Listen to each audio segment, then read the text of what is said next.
Hello students, कैसे हैं आप। आशा है कि आप सब बढ़िया होंगे, मस्त होंगे। बच्चों धीरे धीरे आप देख रहे होंगे एग्जाम आपके नजदीक आता जा रहा है। जैसे जैसे टाइम क्लोज जा रहा है आपकी धड़कनें भी वैसे वैसे बढ़ती जा रही है एग्जाम को लेकर। तो 3D का एक क्वेश्चन लेके आया हूं जो काफी इंपॉर्टेंट है, और वैसे भी आपको 3D के जो क्वेश्चन है वो काफी प्रॉब्लमेटिक लगते हैं। लेकिन बच्चों इस क्वेश्चन को जब आप सॉल्व कर लेंगे तो हो सकता है 2 से 3 क्वेश्चन का जो कॉन्सेप्ट है वो भी क्लियर हो जाए। क्वेश्चन है, if the lines L1 x-1 upon -3 is equal to y-2 upon 2k is equal to z-3 upon 2k 2 and L2 x-1 upon 3k and y-1 upon 1 z-6 upon -7 are perpendicular to each other and find the equation of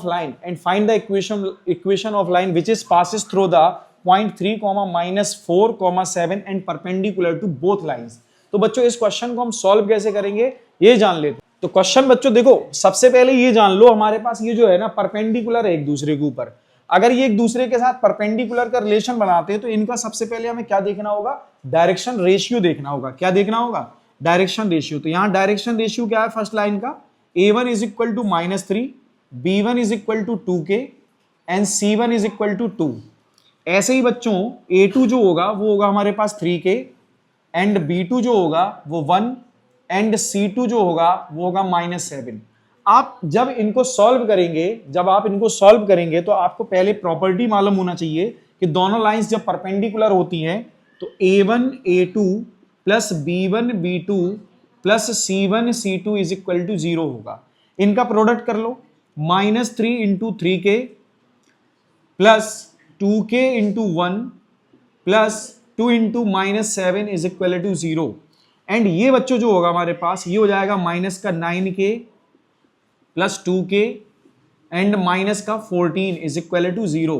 तो इससे हमें क्या मिलने जा रहा है, देखो 9k और 2k कितना हो गया, -7k इज इक्वल टू 14।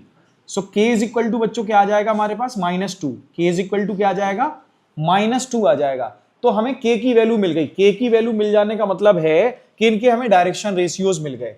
तो A1 क्या होगा बच्चों हमारे पास, A1 क्या होगा, A1 होगा हमारे पास, या हम ये कह सकते हैं ये जो लाइन होगी इसके पैरेलल वेक्टर क्या होगा, जो कि B1 होगा। B1 इज इक्वल टू होगा बच्चों -3i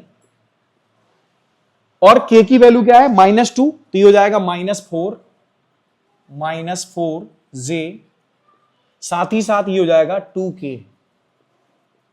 और ये जो B2 है ये क्या हो जाएगा बच्चों, -6k -6i,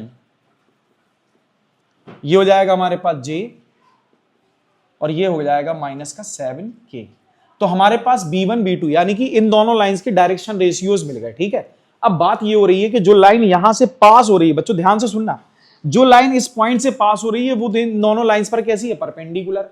अगर इन दोनों लाइंस पर परपेंडिकुलर है तो इन दोनों लाइंस के पैरेलल वेक्टर का क्रॉस प्रोडक्ट ही इन दोनों लाइंस के परपेंडिकुलर वेक्टर की डायरेक्शन को बताएगा। तो हमें क्या फाइंड करना होगा, B1 क्रॉस B2 फाइंड करना होगा बच्चों में। ठीक है, तो ये हो जाएगा I J एंड K। तो I J K, ये -3, ये -4, ये 2, -6, 1 एंड -7।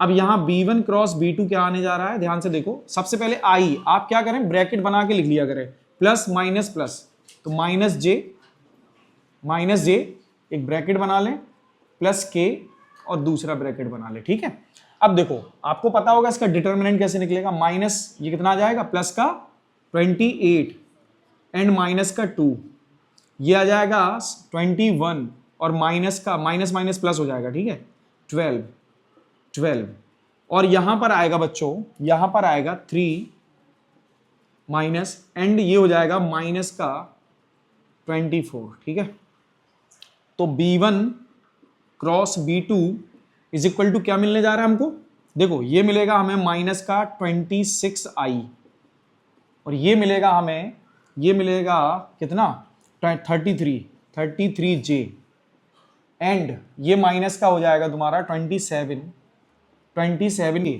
ये बच्चों 27k, ये बच्चों माइनस का नहीं प्लस का होगा। ठीक है, तो हमारे पास उस लाइन की डायरेक्शन मिल गई, हमें उस लाइन की डायरेक्शन मिल गई जिस लाइन को हमें फाइंड करना है, जिस लाइन को हमें फाइंड करना है। अच्छा, तो हम क्या इसको ये कह सकते हैं कि यार ये कोई बी वेक्टर है हमारे पास, B vector 26i minus 33j minus 27k, ठीक है।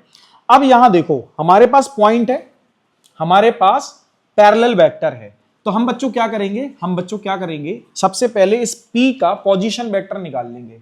सपोज A वेक्टर होगा वो, तो P का पोजीशन वेक्टर क्या होगा, 3i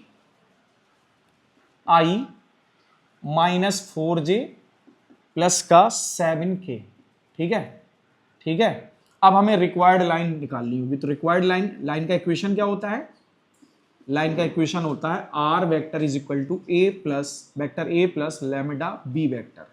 बच्चों यहाँ a और b की वैल्यू पुट कर दो, ये आ जाएगा तुम्हारे पास 3i minus 4j plus 7k,